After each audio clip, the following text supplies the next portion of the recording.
cannot take to that, Ruben, I think. I'm sorry, but loving you. Ruben Brekelmans has been a member of parliament in the Netherlands since April 2021. He is a spokesperson for foreign affairs and asylum and immigration for the Liberal Conservative Party and also the largest party in the Netherlands. He also plays an important role in addressing asylum crisis in Netherlands, so he knows what we are dealing with. Previously, he held several senior management positions at the Dutch government, particularly as the Ministry of Finance and Justice and Security. But I know him as a colleague who likes sugar candy. So please welcome Ruben Brekelmans.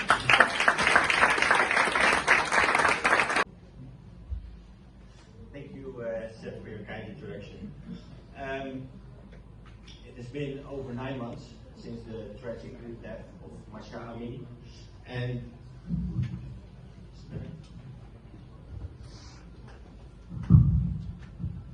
You are all larger than I'm Dutch. It has been over 9 months since the tragic death of Masha Amini. And even though most of our international media have a quite short attention span, and it also seems that most politicians have such as short of an attention span, we are all in the Dutch Parliament, we are watching very closely what's happening in Iran. Our attention is not fading away after 9 months. And I have said this quite often before, but it doesn't matter how many people in Iran go to the streets. It doesn't matter how many headlines there are in the international media. We know the suppression that's going on in Iran. We know the executions that take place. We know how many people, how many brave people are in jail. And we know how difficult it is to stand up against this brutal regime. So I would say in that regard, don't worry. We, as was said before, in the Dutch Parliament, we know very well what's going on. We are watching it very closely. And there is broad support to stand up against the regime and to do everything that we can to put more pressure against this brutal regime. I've also seen myself how deep and how profound the quest for liberty is in Iran. I was studying there myself in 2015, and I was amazed in whatever city I went to, whether it was Tehran or Esfahan, Shiraz, but also in Mashhad or in Tabriz, in every part of the country, I met so many liberal people that were looking for freedom, that were fed up with the repression and with the regime back then. And I spoke to many people, and they all said maybe this is not the right time for a revolution. And things were going slightly better in 2015 when you compare it to now. But they all told me the day will come, that Iran will be free again. And we are looking towards the West, because you know what liberty is, and we want to work together with you to also make sure that we, at some day, have the same liberties in Iran. And I profoundly remember the different conversations that I had in those weeks that I was there. And of course, I have clearly seen over the last year this fighting spirit and the quest for freedom. I think we should, as I said, I think as politicians, we must keep looking for ways to put more pressure on the regime.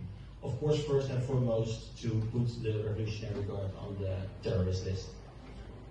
We are pushing this in Parliament, in Dutch Parliament. I know our government, our Minister of Foreign Affairs is also very much in favor of this.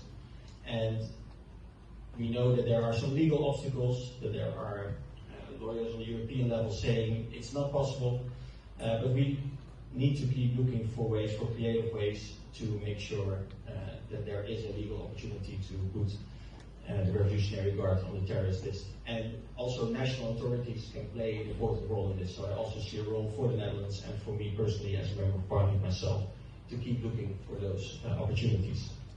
I think another important point is to expand the sanctions that are already there, also to make sure that sanctions are enforced and are not circumvented. And I think that is a big issue. We see this not only with Iran, also with Russia and other countries, that those regimes find ways to work around sanctions. And we need to keep fighting against that. and make sure that sanctions are enforced and that they are effective and put further pressure on the regime. And as Thijs also said, we should not accept any intimidation that's happening here in the Netherlands or in any other country. I'm spokesperson of foreign affairs. I tend to be quite realistic on what a country as the Netherlands can do, and I know how difficult it is to change something in a foreign country, but this is our country. This is our soil. We should determine and protect the freedoms that we have, and it's not acceptable that the Iranian regime is threatening people, is intimidating people, and is in that way also making the Netherlands less free and less safe. So I also know that our government is paying a lot of attention to that, is also using diplomatic means to push back against the regime, but indeed also creating new ways for people like yourself, if you are intimidated, that you can reach out to the Dutch government in different ways to make sure that at least everyone is fully aware of what the Iranian regime is doing, and then prosecute people if we can find the individuals that are doing this, and on top of that also have a strong diplomatic reaction against it. Finally, I think that we should all keep in mind that we have the same goal. We all want a free Iran. We all want this suppression to end. And of course we can have discussions on what is effective or not. And maybe you have ideas and solutions of which I would say I don't think it's effective. It will in the end not help the people of Iran. And it's fair to have discussions, and we should have this conversation, because you have hands-on experience. You know much more about Iran than I do as a politician. So please, let's continue these conversations and have these discussions.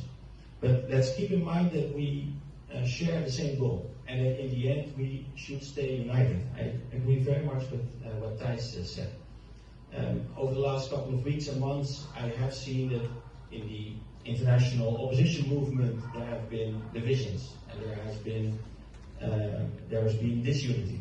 And I've also have seen this here in the Netherlands, that some people are saying, when we invite people to parliament, you should not invite them, you should invite a different party. And I think what we as parliament try to do, we want to invite everyone. We want to have broad contact with everyone in the Iranian opposition movement, because we all understand that we share the same goal and that we should hear different voices. And I think it's even more important to keep this unity, because our adversaries and our enemies, they are united. The regime in Iran, unfortunately, is staying united. Russia and Iran are united. China is still supporting Iran in economic and financial ways. Those are the adversaries and the enemies that we should fight against. They are united. Let's make sure that we stay united.